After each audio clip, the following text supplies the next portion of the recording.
Okay guys, ayan, guys, dito na tayo sa Villa Corazon. Dito, papahinga muna tayo. Habang nagpapahinga, ay siyempre, nagkakape tayo. So, binigyan tayo ng ating mga kaibigan dyan na, na nagluluto. So guys, habang kami nagkukwentuhan ni Kunsyal, tuloy-tuloy lang ang video. So, normal na kwentuhan lang to. Okay guys. Oh, saan ba tayo ano bang kwentuhan natin? Ayan guys, si Kunsyal. Kunsyal, ano bang atin? Anong atin ikaw? Anong atin? Ano bang pagkikwentuhan natin? Ano bang gusto mo na kwento? Kwentong kutsero o kwentong ano? Kahit ano, basta makatatawanan ba yan? Makatotohanan ba yan? O ano? Ang sinasabi ko Get mo lang sinasabi mo. Ano bang interview ang gusto mo nga? Ano bang gusto mong pag-usapan?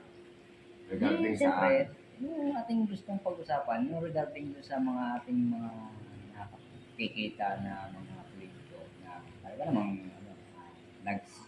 masigasig noon para sila ay maluklok, pero ngayon hindi natin makita kung paano sila magtrabaho.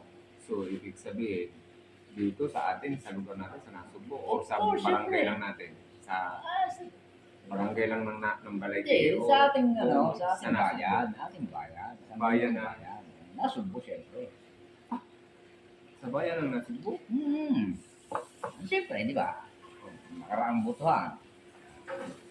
May mga kandidato na talagang masigasig. Nakikita mo sa parang naglalakad. Pero ngayon, nasaan sila? Hindi. Nakikita mo ba? Yung dati mga sinamahan natin na mga kandidato, no? Na sila nandito na sa posisyon. Yung ba'y nakikita mo ngayon? Alam mo ba, pare, sa totoo lang? Ayan guys, pinag-uusapan lang namin yung mga nakaraan. Balik tanaw. Ngayon, kasi apat ang naglalaban, nagtutunggalian sa isang posisyon. Sa ngayon, kasi alam na naman ng mga taong bayan natin dito sa Nasugbo na talagang ako makakabral eh. Bakit nga kabral ang gusto ko? Bakit nga Lahat naman sila, lahat yung apat na yan, ay katulad pa ni... Hindi, ibig kong sabihin ko siya. Noong time na talagang kampanya, talagang nakikita mo sila sa kung saan-saan. Pero ngayon, sila yung nakaupo na, bakit hindi natin makita? Ang tanong ko sa'yo. Meron akong kilala. Yun nga. Kaibigan din ka naman yun. Kaya nga diba? Dati, kasama natin kung saan pumunta. Pero ngayon, nasan sila? Hindi natin makatagtapan. Ilang taon yun? Ano yun? Sa totoo lang. Isang beses ko lang yata nakita. Diba? 3 taon. Tapos isang beses ko lang nakita na ang pagkakaalam ko dyan, base dun sa mga nakakausap ko aring voice ko na ito na parang diba, dito pa gusto kong patangaan dito pa tayo talaga farewell party, no? May pag-iyak-iyakan pa no. Nung gabi niyo, wala. Ikaw ba yun? Ikaw ba yung umiyak na yun? Pero, nanalo ka ba? Nanalo. Hindi, sila ang nanalo. Sila ang umiyak. Alam mo kaibigan natin yun Sila ang umiyak. Hindi alam mo, tayo, dito sa atin, sa Nasugbo. Nagluksa lang tayo, pero hindi tayo umiyak. Sila, pinagdiwang natin ang kanilang pagkapanalo. Pero, kaibigan natin yung dalawang yun. siyempre. Kaibigan natin. Good luck na lang. Ayun guys, siyempre, nakakasama din naman ng yung mga ganun tao na magbitaw ng salita. Basta ako, na walang hindi nasa maloob sa dalawang yun. Hindi naman sa akin. Hindi naman para sa akin. Basta sa kanila, sinasabi ko lang, ngayong election na ito, good mga luck sa konsyal na tatakbo, siyempre hindi. Buong timba naman na nandito, tapos sasabihin nila na gano'n. Ang pinanghihinayang kung hindi nanalo, na konsyal, alam mo, yung dalawa. Si Consejo, saka si, Manggahan, kapitan, Ugat. Maugat, yun ang pinanghinayaan kung hindi na Karaig. si Karaig. Yung dalawang yun sana. Bagamat malalakas kasi ang line-up no, nung mga labanan nila ngayon. Ayun. Kaso hindi pa talaga, sabi nga, Hindi nila pa pag hindi bukol, hindi bubukol. Diba guys? Tama ba yun? Panapanahon lang yan. Ika nga, weather lang. Sa bandang huli pa rin, mamamayan pa rin ang nasugbo ang mananaig kung sino talaga nakararapat sa posisyon na tinatahak ng mga kandidatong politiko dito sa bayan natin, sa nasugbo. Tayo pa rin ang magde-decide kung sino ang ibuboto natin. Siyempre. At kung sino naman ang mananalo, galingan nila. Hindi, para may ibang kwento. Sige. May iba naman yung kwento natin. Tungkol naman sa yung pamumulitika. Di ba? Lagi kong siya ka. Di ba? So, ano naman may bahagi mo sa ating mga mamamayan? Bilang ikaw ay nanalong Public service.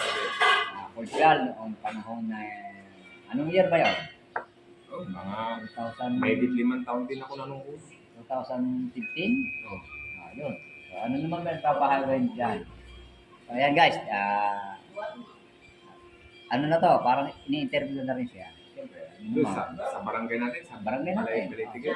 Barangay natin. Ano ba yung ating nagawa? Pagkakaiba o nagawa. Oo. Tanda ko noon, ang mayor nung mga panahon na yun, si Lola, si Mami, Lola, si Ma'am Charito, Mayora Apasikli. Ang panahon nung ako'y nanunungkula. Tapos ang aking kapitan naman noon ay si Kapitan Ujama. At isa pa yan. Kamag-anak namin. Tiyuin ang asawa. Oo. Kamag-anak din natin. Si pinsang buo ng General. Magaling din na kapitan natin. Ba, siyempre. Ang inaano mo, ano ba yung tinatanong mo sa akin? Nagawa? Nagawa para sa ating barangay. Ano ba? Sa barangay natin, ang nagpasimuno noon, kung tawagin ako dun sa ating barangay, Ah. ay mga kapwa ko rin opisyal na tinatawag nila may sariling mundo. Kasi ako yung kunsihal na talagang nakikipagdikdikan sa sesyon. Katulad halimbawa, pag may session kami na mga proyekto, kung alin ang dapat unahin sa bawat sitio, ako, nakakapag-suggest ako. Ako yun, na kunsihal, nakakapag-suggest ako. Doon sa session namin, nakakapagsalita ako. Tapos, may mga proyekto akong mga pinagawa na sinuggest na inirekomenda na dapat ganito. Noong mga panahon na yun, talagang ako lang masigasig na gayon. Na katulad ng pathway doon sa gilid ni Ermita, hindi yung budget ng Alin pathway doon? Alin? pathway yung pababa. Saan? Ng almost 200 meters ata yun. Saan yun? Kumanda? Yung sa pababa doon papuntang mga buhay family. Sa gilid ni Yung sa ano? Ermita Islaw. Sa gilid. Pababago sa... Yun. Hiningi ko Hanggang doon yun. na pinaka-antero. Oo. Hiningi ko yung proyekto na yon, hindi sa budget ng barangay kinuha yun. Yung sa IRA, hindi. Hiningi ko yun, nakipag-negotiation ako doon sa Office of Mayor ng Nasugbu, kay Mayor Apasigle, kay Mayora. Hiningi ko yun na gawin yun dahil na kasi parang medyo kawawa yung mga tao doon, lalo pag naulan, dagsaan talaga tubig. Kita ko naman talaga, normal talaga. Hindi normal na yung yung pagbuhos ng tubig talaga, kagasa talaga. So, ibig sabihin, nung nilapit ko kay Mayora Pasilio, nagpapasalamat naman ako. Hindi nagtagal yung pag-uusap namin. Mga siguro, umabot lang ng 3 weeks, 3 linggo, sabi natin mga kulang-kulang 1 buwan. May tumawag na sa cellphone namin, sa cellphone ko. Yung pinapupunta ako sa mayor's office na uumpisa na yun. So, Inumpisa ibig sabihin, na yun. in-approve na. In-approve ng mayor's office yun. Magaling, magaling. Ang nag-budget noon, Kasi dati hindi magkano yun eh. Hindi makuha ni Mayora si Kujamat. Oh. Ibig ko sabihin, si Kujamat talaga, Barcelona talaga yun. Oh. Noong mga panahon na yun. Kasi sa konsihal na kasi, halos lahat hatak kasi ni bagamat ako ay Kujamat. Kujamat ang ano ko. Oo, pare. Tapos, ang nangyari din, may proyekto. Shout out. Guwapo. Tapos, yung pathway doon sa Ugis. Ah. Panukala ko rin yun. Yung project na yun. Sa hindi nakakaalam ng mga nasa Ugis. Ah. Pinagawa yung project ng budget naman ng barangay yun. Ah. Tapos yung, alam niyo yung hams natin, napakalaking hams sa atin, sa barangay road natin. Panukala ko rin yun na maglagay ng hams. Pero sa iyong may hams. Mayroon talaga. Sa iyong proyekto. Sa iyong may hams ka. Puro ka naman ng kalokohan. Yung ano na yun. Tapos, mayroon mga pangyayari din. Hindi kasi, siyempre, kailangan natin haluan ng joke. Kaya naman nagsimula yung ano na yun, yung sinasabing may sariling mundo ikay. Meron kasing nagsimula yun sa yung mag-i-scarf, yung bang seminar, liga ng mga barangay. Okay. Na hindi ako sasama. Baka ako yung gagasusin ko doon ay kung po pwede, yung magagastos ko doon, pag hindi ako sumama, almost 23,000 pagkakatanda ko, kung hindi ako nagkakamali. 23,000 per head na konsihal ang magagastos. Ang gusto ko doon, ibili ng pintura, yung magagastos doon, na hindi ako sumama sa seminar, na 23,000, kukunin na lang para doon sa pagpipintura ng hams ng barangay. So, ibig sabihin, hindi pumayag yun. Pumunta pa ako nung kay Konsehal Ayeg. Hindi daw po pwede. Nagkuhan tanong pa ako noon kay Konsehal Ayeg. Tapos, ang humarap naman sa akin, tinuro naman sa akin ni Konsehal Ayeg noon sa munisipyo, kung po pwede. Kasi nga, hindi nga ako makapaniwala hindi po pwede. Ang tinuro sa akin noon, kasalukuyan pa noon, ang ABC kapitan noon, si Isguera ng Bukana. Nakausap ko naman sa kanya sekretary yung anak niya na talagang gano'n nga daw. So, ibig sabihin, naliwanagan ako na hindi nga po pwede. Pero tumuloy pa rin ako na hindi ako sumama sa seminar. Tapos may isang issue pa kami doon, yung bank account ng barangay, pilit kami pinapipirma ng account ng barangay na bibigyan namin ng authorize ang treasurer namin na ilabas ang budget. Maglabas ng budget na ang nakakaalam lang si kapitan at siya lang. Ay, hindi naman po pwede yun. Hindi, pipirma kami. Oo nga. Pipirma kami. Ibig sabihin, may notes yun, may minutes yun. Ganito yun, papaliwanag hindi, ko. ibig sabihin, bakit kailangan gawin? Ganito yun, para mabilis, para lagi, monthly talaga, magkaroon ng sahod para hindi daw maantala ang sahod. So, nagsasabi ako, bakit ganun? Hindi, kapag kailangan ng mga 1 week before or after, kailangan i-ano agad ng sekretary na pirmahan yung minutes na magre-release ang ating treasurera. So, ibig sabihin, ganun pala talaga ang kalakaran. Na so, doon mo lang nalaman. Doon mo lang nalaman nung ikaw ay nasa katungkulan na. So, ibig sabihin pala, pero nung araw, wala kang alam. Kaya pala ang kapitan, siya namimili ng treasurera. Ako naman, hindi ako napayag doon. Hindi ako pumirma sa minutes noon. Na ayaw ko talaga yun. May nagsalita. Sino bang treasurer doon? Na si Ranjigo? Hindi yun. Hindi na? Ang treasurer namin noon, anak ni, asawa ni Sibilia, si Ate Tess. Tess na? Tess din ang, si Ate Tess.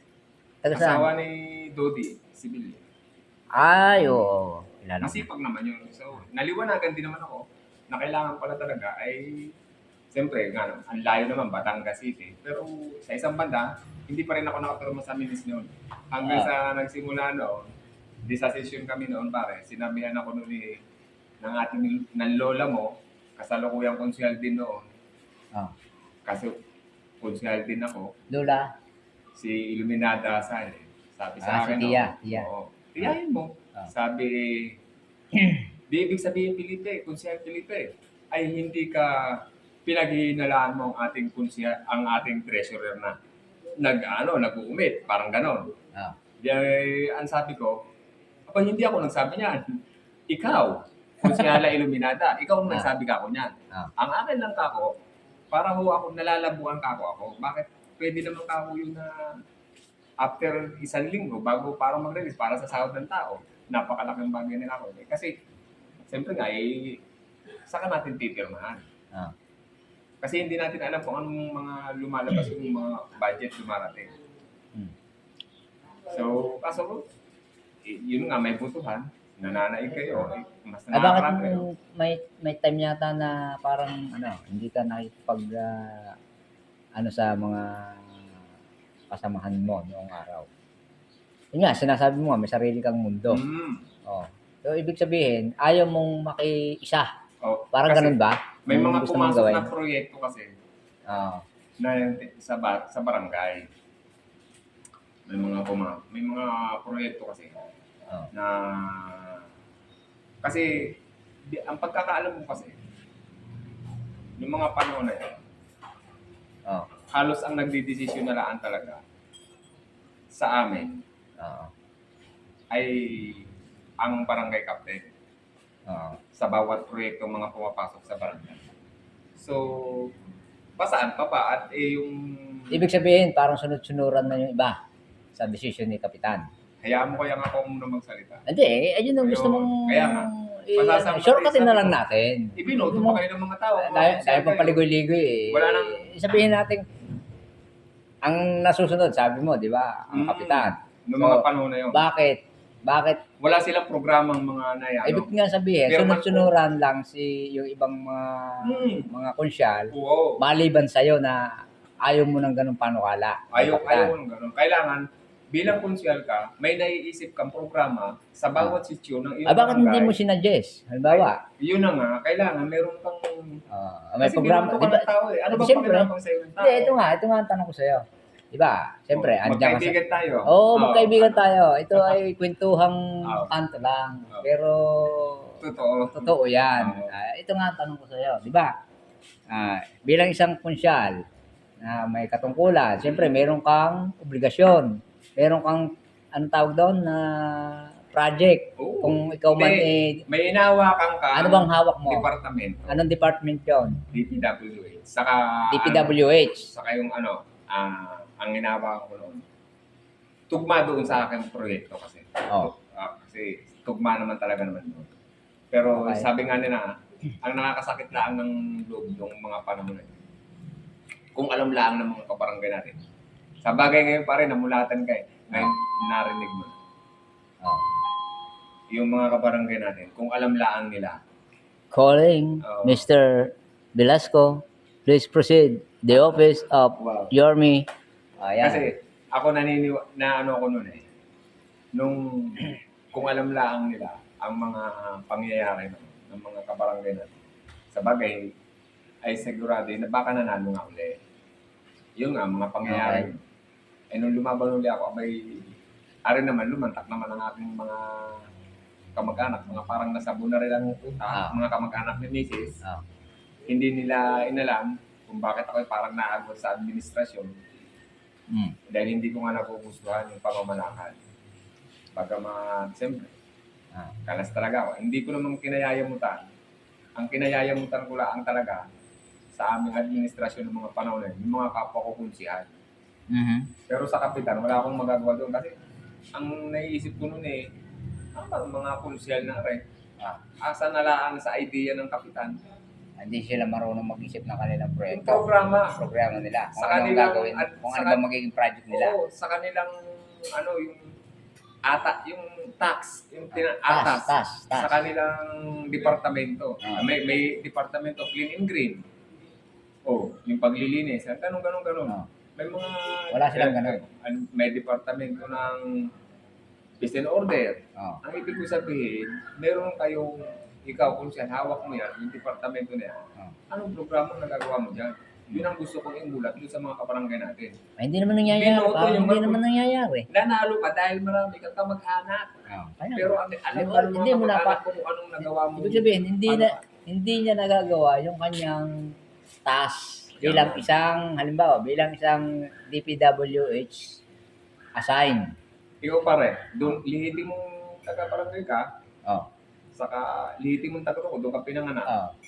Ano pa bang aasahan mong proyekto kung pwedeng gawin pa sa bawat sityo ng ating barangay? Ikaw tatanungin ko. Sa ngayon, Parang binalik mo sa akin yung tanong ko, ah. Ako nang i-interview sa'yo, ako ngayon ang i-interviewin mo. Ha? hindi kasi, Ganun at ba? least Gusto ngayon mo nalaman na? mo na. Oh, sige, Okay. ikaw pa. Sige, sige. Anong tanong mo? Anong proyekto pa Ang po pwedeng magawa. pwedeng gawin natin ng bilang ako? Oo. Halimbawa, ako'y Yung pang nakikita mong alternatibo na proyektong na para sa mamamayan ng barangay ng ating barangay. Doon sa Balaitig, sa atin. para Malay sa, mo.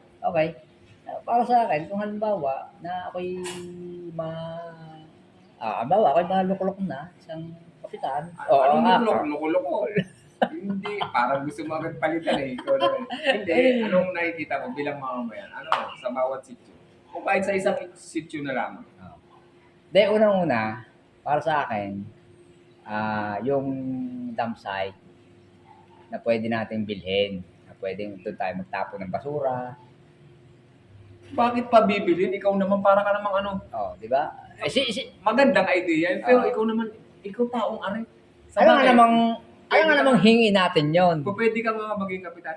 Hindi, pare. Kaya ako nasabi Ano nga namang hingi natin yon? Siyempre, hahanap tayo ng isang lugar. Brilliant yung ano mo na Isang lugar na pwedeng pagtampunan ng mga basura natin doon. Kasi sa ngayon, ang nakikita ko ay kung saan na natin Ibig sabihin, yung mga konsyal na mababaho, doon mo na itatapon. Hindi, basura. Basura. Sige. Siyempre, basura. Sa bagay ngayon, mayroon naman tayong tinatapunan na basura. Pero ayun, ay hindi pag-aari ng, ibig sabihin, Kailangan mo, mag-permit ka pa nun sa DNR. siyempre. Pero Kasi hindi bumabayad tayo doon. Pero pare, may Bumabayad nakikita ng mo. barangay doon. Pag ikaw naging kapitan, buwan.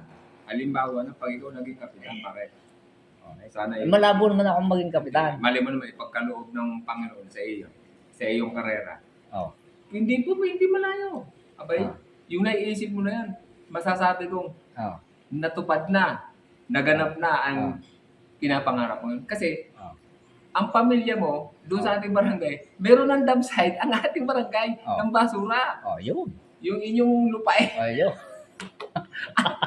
Yung inyong lupain. Para i-donate ko na lang. i-donate mo okay, na lang. sige. Sana, pagkaloob ng ating Panginoon na swertehin tayo. Nagkakatuwaan lang kami ha, mga Ayan, guys. tropes. Kwentuhang kanto lang ito, mga guys. Pero sa ngayon, makatotohanan. Pero sa ngayon sa ating barangay pare, sa aming barangay, kontento ako sa nagagawa ng ating butihing kapitan na si Felicissimo at ng kanyang mga konsihal sa ngayon. Complete, Ibig sabihin, magandang palakad. pamamalakad. Bagamat Ito naman. nagdaang halalan ay Nakikita ko naman. magkaiba kami, may mga ganon, magkalaban na grupo, pero hindi naman, isang araw lang naman ang politika sa bawat barangay. Isang araw lang yan. Basta ako, masasabi ko sa ating mga kabarangay, para sa'yo. Content. Ikaw ngayon, nasa administrasyon ka, barangay tarot ka nga pala. Hindi ka naman ulupong. Kasi may mga ulupong ay lupon, may mga lupon. Siyempre. Tawag ko kasi minsan, pag mabilis ako magsalita, ang tawag ko kasi nabubulol ka. nabubulol ako, ulupong. Yung lupon, nagiging... Kaya dinadahan ka ako. Hindi ba lupo? Lupon. Hindi ba lupo? Ano lupo? Lupo. Ay, kaya nga. Gaya kami mag-usap. Kaya sinasabi ko, kay Kapitan Felicissimo, sa kanyang mga konsihal, hindi ko na isa-isahin yung mga konsihal dahil yan naman ay mga kilala ko, talagang maayos. May baguhan at mayroong mga talagang masasabi kong hindi matatawaran na panunungkulan niya ng mga konsihal. Sabihin natin antigo. Sabihin na, kung kumbaga sa pag-ibig ang pag-ibig ko sa inyo ay talaba. Patay na'y nakakapit pa. Ba, matindi. Sinasabi ko. Matindi. Ay, may mga tayo dyan, may magtatapos tayo dyan ng mga konsyal na nakatapos ng term. Isa yan si Konsyal Polo, Konsyal Atang, at ngayon ay si Konsyal Danny Flores. Maayos na mga konsyal yan. Bagamat masasabi ko, future barangay chairman sila ng barangay Balaitig rin. Ayun. Katulad din ng analyst ko noon kay Kapitan Felicissimo. Nag-uusap kami niya ni Kapitan Felicissimo. Eh talagang barangay cup future talaga. Eh hindi naman ako nagkamali. Talagang naging barangay chairman siya. Oh. Oo. Si Islao ay talagang hindi rin ako nagkamali kay Islao. Talagang alam ko si Islao ay talagang kapitan ang tatakbuhin pagamat hindi siya Okay yun. mananalo. Oo. Tumutulong din yun. Tumutulong din niya, yun. mabait siya. Siyempre. Mataba rin ang puso niya. Oh. Maayos na ano yan. Maraming politiko sa ating barangay na maayos. Pero mayroon pa kayong aabangan na magiging barangay chairman ng ating barangay. Alam mo niyo kung sino. Ngayon pa lang sasabihin ko sa iyo pare. Nakaabang-abang na gusto ko yung makita yung talent niya, yung bang pag-aalaga niya sa ating mga kababayan. Si ano, kumpare mo ito eh. Si? Gusto ko maging barangay chairman. Sino yan? Sino? Si hindi naman sa nakikita Konsyal kita- din, konsyal. Hindi na siya, huwag na siya magkonsyal. Ay, ibig sabihin, wala siyang katungkulan. Wala siyang katungkulan. Kung magkukonsyal siya, ay napaka maging number 1 na. Pero mas maganda sa kanya talaga pa. Ah. Yung sa pag-iisip niya at yung puso ang pinaiitan. Ah. Pag pinagsama mo kasi yun, pwede ka maging barangay chairman. Yung, ang sinasabi ko na pwede doon, Oh. na isa pa, pwedeng manungkulan ng barangay chairman sa atin. Hmm. Pagkamat siguro yung nag-iisip na rin ngayon yun, na ano, kasi minsan nakakausap ko rin. Sinabihan ko nga siya, hindi ka naman pwedeng pang-konsyal, Oh. pang-kapitan ka. Sino yan? Pwede bang... Bayan Balta! Ah, Espinsan. Ay, si Ambet. Oo. Hindi ko naman sinasabi siyang mayroon siya. Kasi sabi nila, ang politika daw, kailangan daw talaga ng pera. No. Hindi ako naniniwala doon. Pwede yun. Aba, siyempre. Si Ambet kasi may puso at may isip. Pwede. Pagkamat lahat ng Ayun, tao ay may puso at ayun, isip. kulang lang yun sa paliwanag. Dapat talaga mayroong advisor siya na talagang Hindi. papaliwanag. Masasabi kong hindi na kailangan ng advisor. Hindi po pwede yun. Hindi po pwede Kasi kailangan kapag wala may mag-advise advisor sa ka, ibig kanya. sabihin, oo. Pag barangay lang Ibig sabihin, hindi po pwedeng walang advisor. Siguro po pwede rin, asawa mo, mga anak mo. Kasi ang barangay chairman lang. Kasi pare. unang-una, bilang isang walang experience sa politika, mga ngapa ka dyan. Barangay chairman? Kailangan Mga ngapa ka sa nga. bagay. Una, wala kang karanasan sa Pag kailangan politika. ka Ngayon, pa. bigla kang tumakbo ng ng... Pag mangangapa ka pare, doon ka sa Ayun nga ilaw. yun. Sa Ibig ilaw. sabihin, marami ka nang nalalaman sa iyong kaisipan, pero wala ka namang experience kung paano Sa politika, o sa pagpatakbo. politika, paano patakbuhin yun. So, kailangan meron ka doon isang advisor na ganito ang gawin natin. O di ganyan, ikaw ang kunin yung advice eh. Pwede rin, mga... Ikaw ang kunin Pwede yung rin, advice. pwede rin. Oo. Magandang ano mo, magandang Pwede diwam, rin. magandang iyong Pwede rin yun. ano mo. Yun, ako Ayan hindi guys, man ako eh. advisor daw ako. Oo. Weh! Siya yun. Wow, mabuti. So, yun. mukhang mahaba na rin ang ating Oo nga eh. sinasabi ko naman sa inyo mga viewers ni Paring Bube. Ayun si... Mahaba ang mahal ang aking talent fee. Oh. No. Ayun guys. So, sige guys. Tuntakin mo na. Hanggang dito na lang muna at medyo haba-haba na yung amin na pagkwentuhan habang hinihintay namin si Yorme. So, dumating na siya. So, hanggang dito na lang muna ulit yung aming Naglolo ko kwentuhan. lang yan. Ayan. Guys, salamat. Oo. Peace out.